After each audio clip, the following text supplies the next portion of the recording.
اور کریم محبوب علیہ السلام نے ہمیں رمضان المبارک کے فضائل سنائے۔ اگر ہم صرف اسی بات کو پیش نظر رکھیں نا کہ رمضان وہ مقدس مہینہ ہے جس کے آنے سے قبل محبوب خطبہ استقبالیہ ارشاد فرماتے ہیں، حضور فضائل بیان کرتے ہیں، ذہن سازی کرتے ہیں، لوگوں کو تیار کرتے ہیں کہ رمضان شریف آ رہا ہے۔ اور اللہ کے حبیب علیہ السلام نے اس خطبے میں ارشاد فرمایا، لوگوں تم پر ایک برکت والا مہینہ سایہ فگن ہونے والا ہے، اور وہ مہینہ ایسا سعادت والا ہے، ایسا برکت والا ہے کہ فرمائے اس میں تم اگر نفل پڑھو گے تو اللہ فرض کے برابر اجر عطا فرمائے گا، اور اگر تم اس کے اندر فرض ادا کرو گے تو اللہ 70 گنا تمہیں اجر عطا فرمائے گا۔ اب بات کو سمجھیں، رکھتے اتنی ہیں فرضوں کی، لیکن اس کا ثواب بڑھ گیا ہے۔ اوقات وہی ہیں نماز کے، لیکن ان کا ثواب بڑھ گیا ہے۔ اس کے لیے جو ضروریات ہیں، جو شرائط ہیں، جو فرائض ہیں، جو واجبات ہیں، جو سنن ہیں، وہ اتنی ہیں، لیکن اس کا اجر بڑھ گیا ہے۔ کیوں؟ اس لیے کہ رمضان المبارک میں اللہ تعالیٰ اپنے بندوں پر رحمت بہت فرماتا ہے، اللہ کی رضا ہے، اس کا فضل ہے، ذالک فضل اللہ یؤتیہ من یشاء، اور اللہ جسے چاہے اپنا فضل عطا کرے۔ محض اللہ کا فضل ہے کہ اس نے نوافل کا ثواب فرائض کے مطابق برابر کر دیا اور فرائض 70 گنا بڑھا دیے۔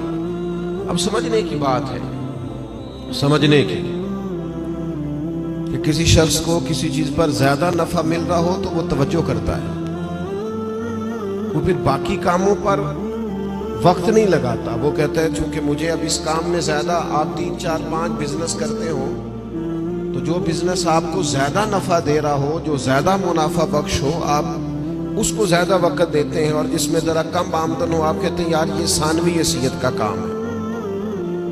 اس کو کیا کرتے ہیں لوگ دوسرے یا تیسرے درجے پہ رکھتے ہیں، نفع بخش کام نہیں چھوڑتے، خود جا کے اس کاروبار پہ بیٹھتے ہیں جس کا نفع زیادہ ہو۔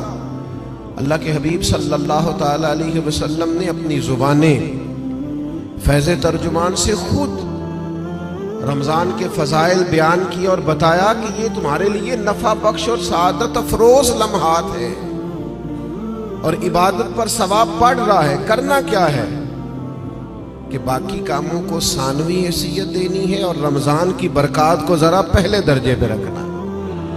ہمارے ہاں یہ ہوتا ہے کہ سارے کام ہی رمضان میں ہوتے ہیں، کپڑے بھی رمضان میں خرید لیں، درزی کے پاس بھی رمضان میں جانا ہے، جوتے خریدنے بھی رمضانوں میں جانا ہے۔ صحابہ کرام علیہم رضوان اللہ کے حبیب علیہ السلام کے مزاج کو بخوبی جانتے تھے۔ حضور کا باقاعدہ خطبہ دینا رمضان کی فضیلت ہے، اور باقاعدہ اللہ کے محبوب علیہ السلام کا صحابہ کی توجہ مبذول کرانا، تو وہ سمجھ گئے۔ اب احوال میں لکھا ہے صحابہ کے کہ وہ کیا کرتے، اپنے سارے کام شعبان میں ختم کر لیتے، لین دین کا حساب بھی شعبان میں کر لیتے، اور جب رمضان آتا تو پھر وہ سارا وقت عبادت کو دیتے، پھر وہ سارے اوقات مرتب کرتے کہ وہ اپنا وقت اللہ تعالیٰ کی یاد میں گزاریں گے، نوافل میں گزاریں گے، عبادات میں گزاریں گے، اعتکاف میں گزاریں گے۔ کرنے کا کام یہ ہے کہ ہم ذہنی طور پر تیار ہوں، ہمارا مزاج بنے۔ توجہ ہے آپ کی میری بات پر؟ آپ زیادہ غور فرمائیے کیا عرض کر رہا ہوں۔ فرمایا کہ وہ اپنے سارے کاموں کو پہلے سمیٹ لیتے، اور رمضان میں ان کی پوری توجہات، اللہ کرے آپ کی بھی توجہ ساری میری بات پہ ہو جائے، آمین تو کہہ دے۔ ایسا نہ ہو جب تک آپ انتظام مکمل کریں تب تک ہم چھٹی لے لیں آپ سے۔ اللہ تعالیٰ آپ کو برکات عطا فرمائے، آپ زیادہ غور کریں۔ ماشاءاللہ انتظام اچھا ہے آپ کا، اور آپ زیادہ پریشان نہ ہو۔ میں چھوٹا آدمی ہوں، شروع میں کہہ چکا ہوں، آپ سے اللہ رسول کی بات کرنے آیا ہوں۔ آپ زیادہ توجہ سے سنیں گے، طبیعت عمل کی طرف مائل ہوگی تو میرے لیے ذخیرہ آخرت بنے گا۔ تو آپ غور کریں بات پر، چھوڑ دیں باقی چیزوں۔ اللہ تعالیٰ آپ کو برکات عطا فرمائے، آمین تو کہہ دے۔ ہماری طرف دیکھیں پھر ادھر دیکھ رہے ہیں، کمال ہو گئی۔ اللہ تعالیٰ آپ کو جزائے خیر عطا فرمائے، برکت۔ جو استاد ٹائپ لوگ ہوتے ہیں نا، پڑھنے پڑھانے والے، وہ کہتے ہیں بچے کو میری طرف دیکھ جائے، علی بات صاحب ہی پڑھا رہا ہوں نا، تو پورا دیکھے گا تو سبق کا مزہ آئے گا۔ اللہ تعالیٰ آپ کو برکات عطا فرمائے، جزائے خیر۔ اور ویسے بھی ہماری محفل میں ایک آدھ آدمی ہوتا ہے جس نے مجمع میں بھی لازمی بیٹھنا ہوتا ہے اور سارے انتظام بھی کرنے ہوتے ہیں۔ بھئی آپ کو بندوبست کرنا ہے تو آپ ادھر تشریف لے جائیں جہاں بندوبست ہو رہا ہے۔ اب یہاں بھی تشریف فرمائیں، وہاں بھی تشریف فرمائیں، تو روحانیت سے ہی کام چلائیں، یہی زیادہ بہتر ہے۔ اللہ تعالیٰ آپ کو بہت سی برکتیں عطا کرے، سلامتی عطا فرمائے۔ اللہ تعالیٰ اس محفل کی سب برکات ہمیں نصیب کرے۔ تھوڑی تقریر کرنے والا آدمی ہوں تو چاہتا ہوں کہ سارا کام محفل کو درست کرنے میں ہی نہ لگ جائے، کچھ بات بھی ہو جائے۔ تو اگلی بات یہ ہے کہ رمضان میں کرنا کیا ہے، عبادات کون کون سی ہم نے زیادہ کرنی ہے۔ سب سے پہلے تو یہ سمجھ لیں کہ روزہ دار کا سارا وقت ہی عبادت میں ہے۔ اسے کہا گیا ہے کہ روزہ تیرے لیے ڈھال ہے۔ روزہ رکھنا بھی ہے، رکھنے کے بھی فضائل ہیں۔ محبوب فرماتے ہیں اللہ تعالیٰ اور اس کے فرشتے سحری کھانے والوں پر رحمتوں کا نزول فرماتے ہیں۔ نہیں، آپ کھانا ہی کھا رہے ہیں لیکن کھانا کھاتے کھاتے آپ پر رحمت ہو رہی ہے۔ اور حضور علیہ السلام نے فرمایا، اور ہمارا اور دیگر مذاہب والوں کا فرق یہ ہے کہ ہم سحری کھاتے ہیں اور وہ بغیر سحری کھائے روزہ رکھتے ہیں۔ یعنی سحری کھانا، اس کو اللہ کے محبوب علیہ السلام نے کتنا درجہ عطا فرمایا۔ اب آپ نے روزہ رکھ لیا، روزہ ڈھال ہے، اس کو رکھنا بھی ہے اور اس کی حفاظت بھی کرنا۔ تھوڑا سا اپنے آپ کو رمضان المبارک میں بدلنا ہے، روٹین کا کام نہیں کرنا۔ آپ نے روزہ رکھا ہے، اب آپ کو اس روزے کا محافظ بننا ہے۔ اس کے لیے کیا کریں گے؟ اپنے آپ پر ذرا پابندی لگائیں گے۔ حضور علیہ السلام کی خدمت میں کچھ خواتین حاضر ہوئی تھی کہ ہم روزے دار ہیں، تو فرمایا تم نے تو غیبت کی ہے، مردہ بھائی کا گوشت کھایا ہے، کہاں رہا تمہارا روزہ؟ جب تک کوئی جھگڑا نہ کرے، جب تک کوئی غیبت نہ کرے، اتنی دیر تک تو اس کا روزہ ڈھال ہے۔ لیکن اگر کوئی یہ کام کرتا ہے تو اس کا لازمی نتیجہ یہ نکلتا ہے کہ وہ اپنے روزے کی برکات کو ضائع کرتا ہے۔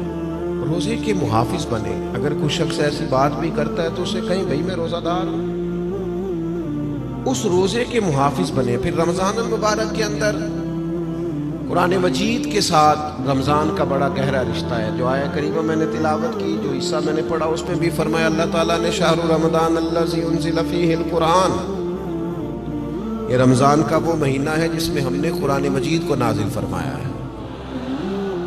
ہمارا نا قرآن مجید کے ساتھ رشتہ آخر کس طرح کا ہونا چاہیے؟ اللہ کا فضل ہے، رمضان کے اندر آپ کو بہت حفاظ ملے۔ اب ایسا نہیں ہے کسی جگہ کہ کوئی شخص یہ کہے کہ ہمیں قرآن مجید سننا تھا تراویح میں لیکن ہمیں حافظ نہیں ملا۔ یہ ہو سکتا ہے کسی حافظ کو مسجد نہ ملے، یہ ممکن ہے سنانے کا موقع نہ ملے، لیکن اللہ کا یہ احسان ہے کہ ایسا کوئی شخص نہیں۔ حفاظ بڑے ہیں، قراء بڑے بڑے اعلیٰ ہیں، قرآن مجید کے عالم، ترجمہ کرنے والے، تفسیر بیان کرنے والے، سمجھانے والے بڑی تعداد رکھتے ہیں۔ لیکن ہمیں ضرورت کن لوگوں کی ہے؟ ہمیں ضرورت ہے قرآن مجید کے عشاق کی، جو عشق کرے قرآن مجید سے۔ رکے بھیجتے ہو نا نعت خوانوں کو، بہت اچھی بات، فلاں نعت سنائیں، بہت اعلیٰ بات۔ ایک آدھ رکا کبھی بھیجا کرو نا، آج بڑا دل کر رہا ہے سورہ رحمان سنائیں۔ ایک آدھ رکا روانہ کرو نا اسٹیج کی جانب، کبھی جب قاری صاحب تلاوت کر رہے ہوں تو انہیں کہا بہت دل کر رہا ہے آج آپ نا ہمارے سامنے سورۃ الحجرات کی تلاوت کریں۔ یہ رکے بھی تو ہونے چاہیے نا۔ نبی کریم علیہ السلام کی خدمت میں عرض کیا گیا یا رسول اللہ یہ فلاں شخص ہے نماز میں سورہ اخلاص بہت کثرت سے پڑھتے ہیں، تو محبوب نے بلا کے پوچھا آپ کو اور صورتیں نہیں آتی؟ نے کہا حضور آتی ہیں، پر سورہ اخلاص میں اللہ کی شانوں کا بیان ہے، مجھے پیاری بڑی لگتی۔ تو کریم نے فرمایا تم اس سے محبت کرتے ہو، امید ہے جنت میں بھی تمہیں ساتھ لے جائے گا۔ کسی ایک سورت سے بھی تو پیار کرے نا بھائی۔ وہ جو سورہ ملک پڑھتے تھے اور پھر قبر سے بھی ان کے سورہ ملک پڑھنے کی آواز ہی آ رہی، تو یہ والا پیار بھی تو کرے نا آپ قرآن مجید کے ساتھ، دلچسپیاں ہو، ذوق ہو۔ امام شافعی رحمۃ اللہ علیہ فرماتے ہیں کسی شخص نے پورا قرآن مجید نہ بھی سمجھا ہو اگر وہ صرف سورہ عصر کو سمجھ لے،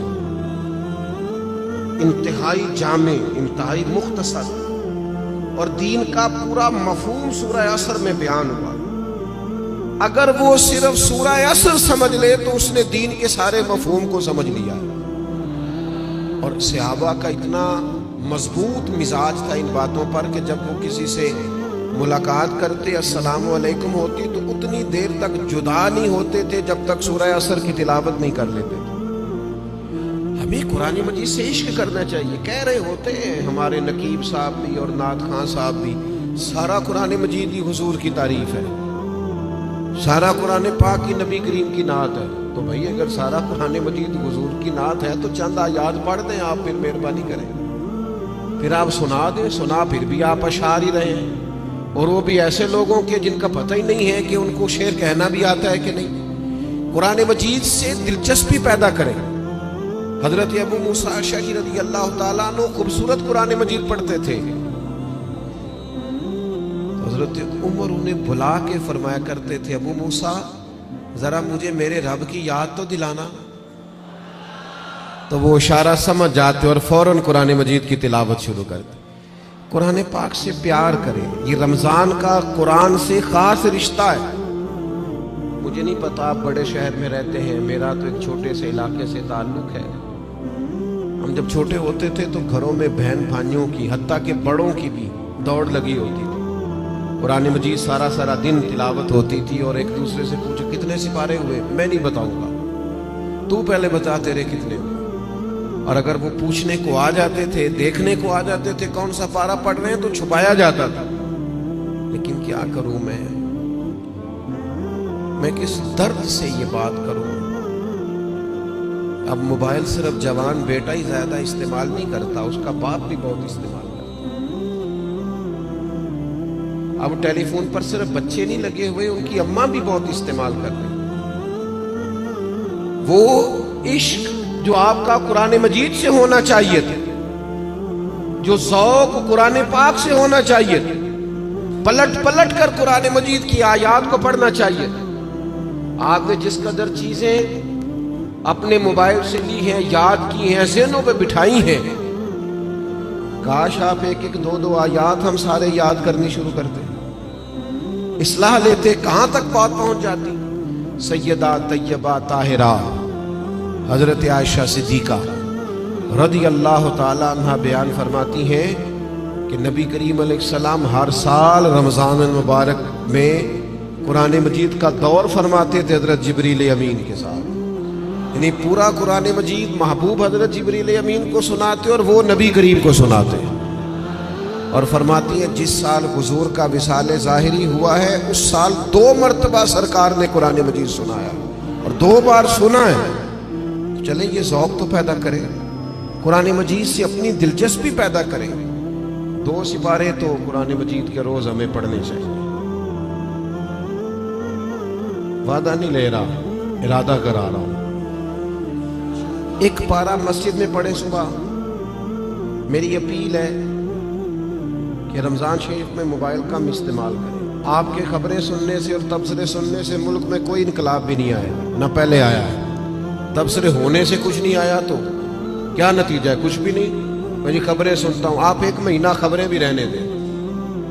آپ کے جو تعلق کی بات ہے، کوئی مجبوری آپ دیکھیں، باقی چھوڑ دیں، وقت قرآن مجید کو دیں۔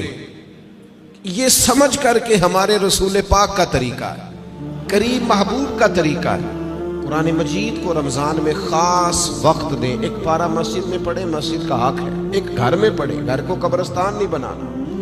اور تراویح کا آپ ارادہ تو کریں کہ میں نے انشاءاللہ ایک ہی مسجد میں شروع کرنی ہے اور پوری 20 رکعت پڑھنی ہے، اور اسی مسجد میں پورا قرآن مجید سننا۔ صرف ایک کام کیجئے گا، بیچ میں چھٹی نہ کیجئے گا، ورنہ اپنے آپ سے پوچھ لیں، جس دن چھوٹے ہوتے اسکول سے چھٹی کرتے تھے، اگلے دن بھی چھٹی کرنے کو دل کرتا تھا، اور روٹین میں چلتے رہتے تھے، تو کام روٹین میں پڑھو گے، ہر روز پڑھو گے اور کھڑے رہو گے تو کچھ بھی نہیں ہوگا۔ 1-2 دن میں انسان کی نفسیات ہے، 1-2 دن میں روٹین بن جاتی۔ آپ ایک دن اٹھے صبح 5 بجے، تھوڑا مشکل ہوگی آپ کو، بار بار موبائل بجے گا، دوسرے دن بھی شاید تھوڑی مشکل ہو، تیسرے دن موبائل بجے بغیر آنکھ کھلے گی، روٹین بن جاتی ہے آدمی۔ آپ پابندی سے قرآن مجید سنیں رمضان شریف میں، تراویح میں، کچھ بھی نہیں ہوگا۔ بہت گرمی ہوتی ہے، بہت مشکل ہوتی ہے، اور خدا کے بندو، جو قوم کئی کئی گھنٹے امیگریشن کی لائنوں میں لگی رہتی ہے، جو پاسپورٹ اور شناختی کارڈ کے دفاتر میں کھڑی رہتی ہے، وہ قرآن مجید کے لیے کھڑا ہو کے تو دیکھے اللہ کی رحمت کتنی نازل ہوتی ہے۔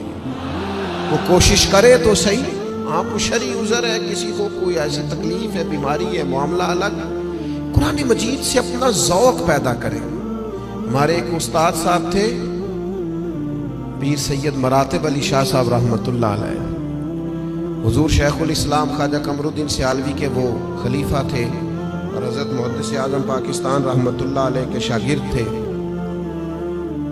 تو میں نے ان کو دیکھا کہ وہ جب بہت ضعیف ہو گئے تھے، اس حالت میں بھی وہ بہت عرصہ انہوں نے خود قرآن مجید سنایا، تو حافظ کے پیچھے کرسی پہ بیٹھتے تھے۔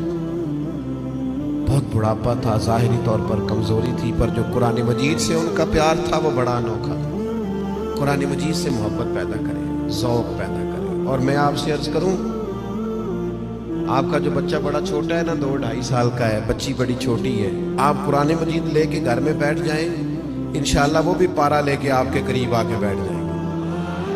آپ یہ کریں، آپ دیکھیں انقلاب آتا ہے۔ تیسرا کام جو ہم نے رمضان شریف میں کرنا ہے، وہ ہے ایک دوسرے کا خیال رکھنے کا کام۔ رمضان غمخواری کا مہینہ ہے،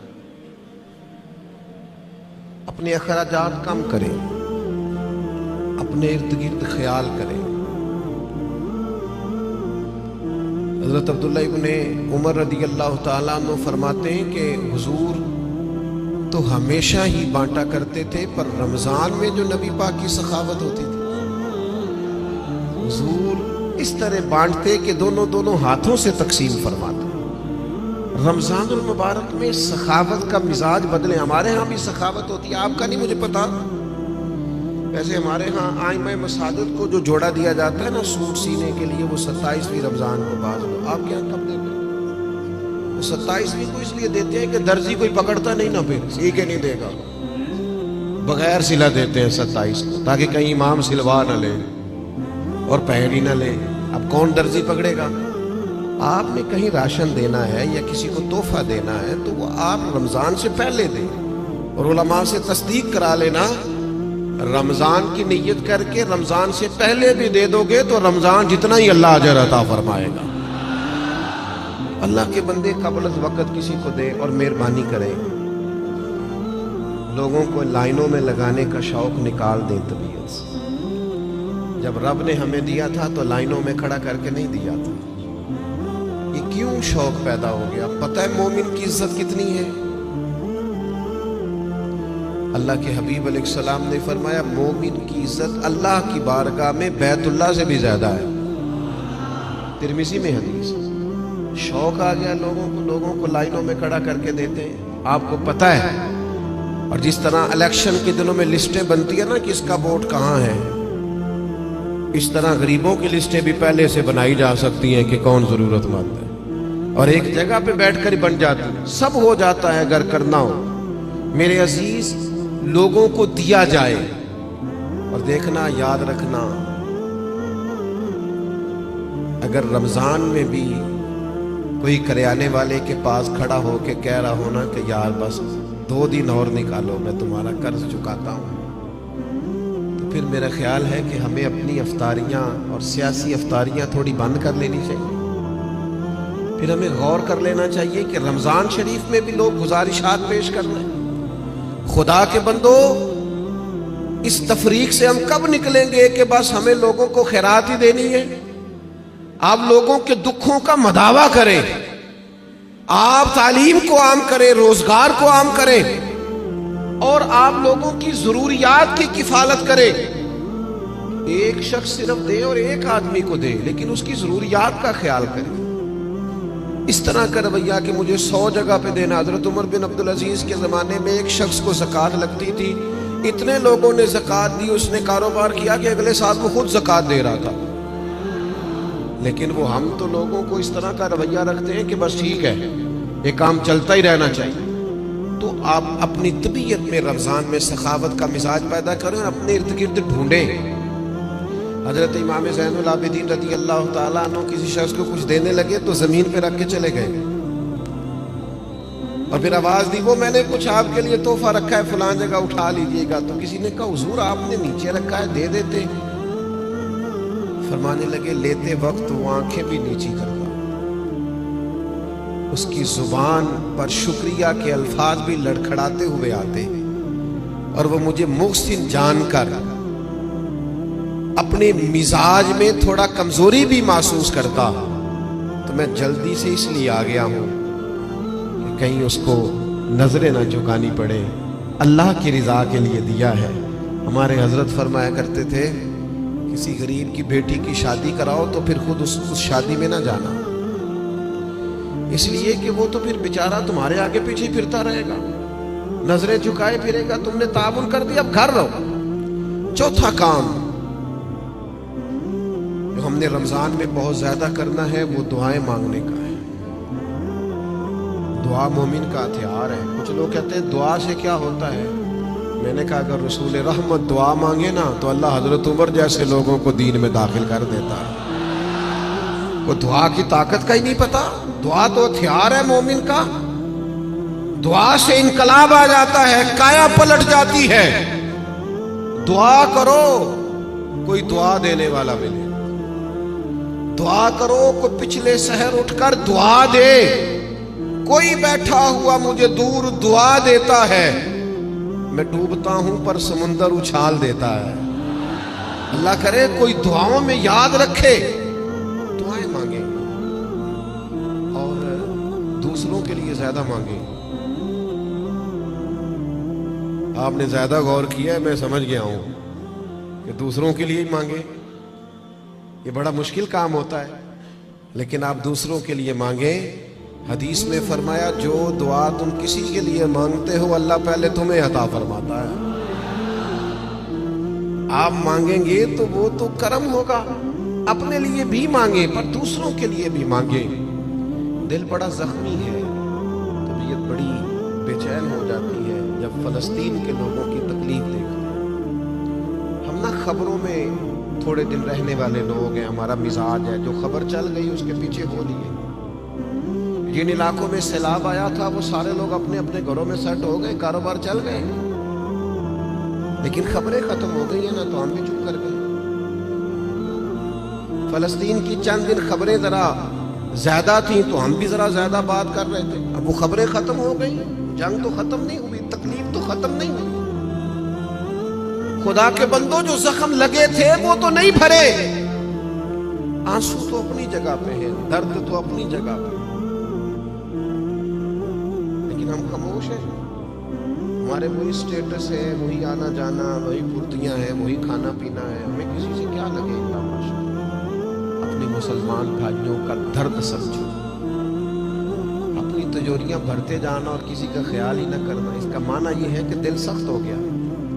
اللہ کے پیارے حبیب علیہ السلام سے ایک شخص نے پوچھا تو حضور دل سخت ہو گیا. فرمایا کوئی یتیم ملے نا اس کے سر پہ ہاتھ پھیرا کر, اللہ تیرے دل کو نرمی عطا کر دے گا. ان پر دیکھیں, میں بات سمیٹنے لگا ہوں. 5واں کام جو رمضان شریف میں ہم نے کرنا ہے وہ ہے محاسبہ.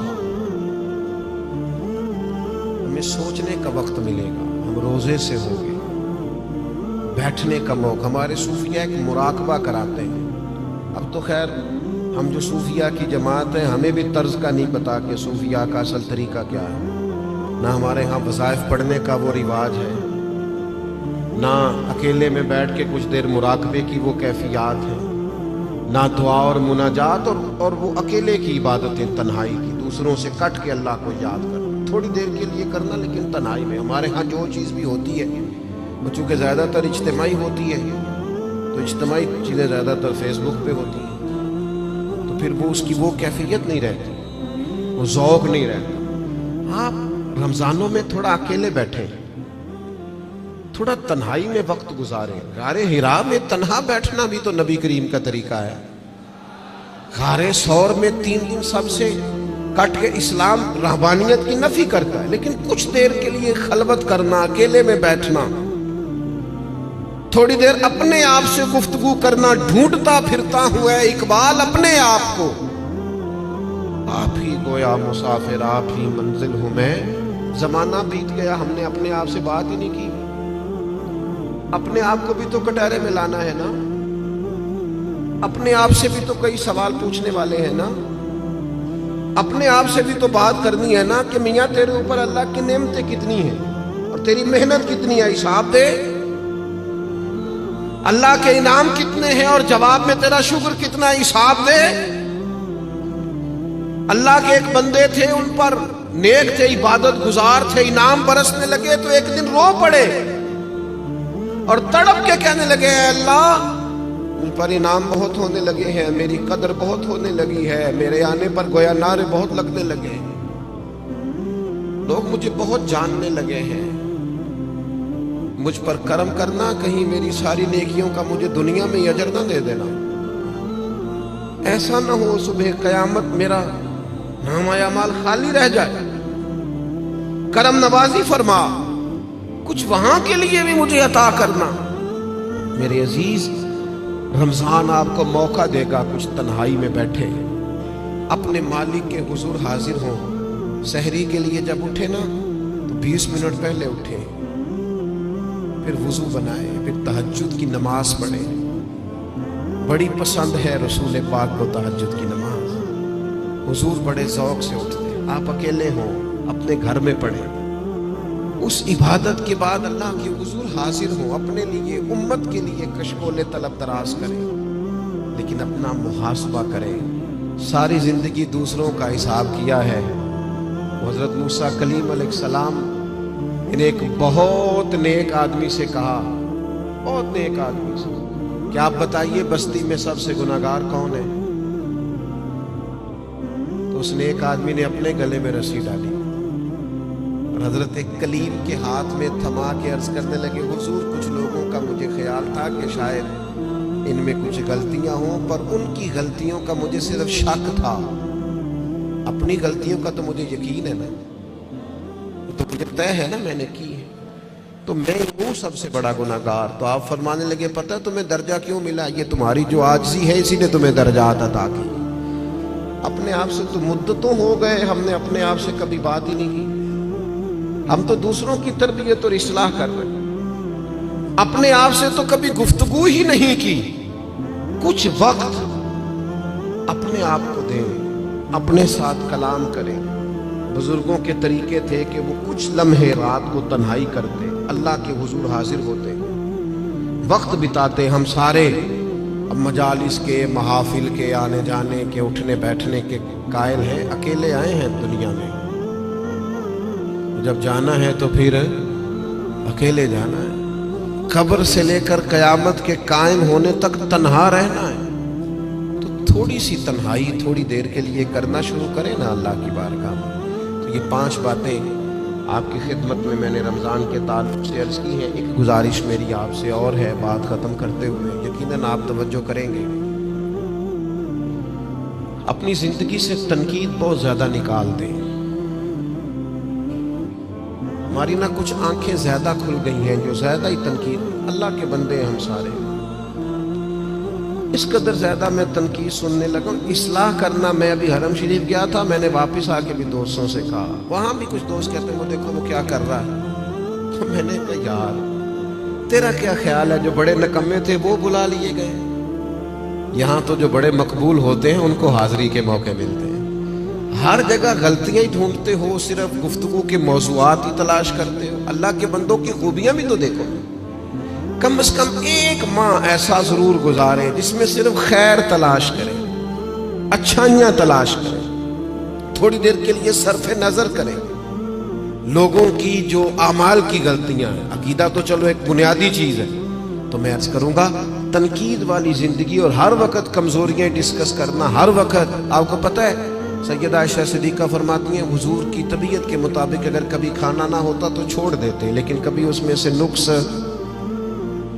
تو جو رمضان میں بھی جھگڑے ہی کرے اور نقص ہی بیان کرے اور ہر جگہ کے بیان کرے تو اس نے فلسفہ کیا سمجھا؟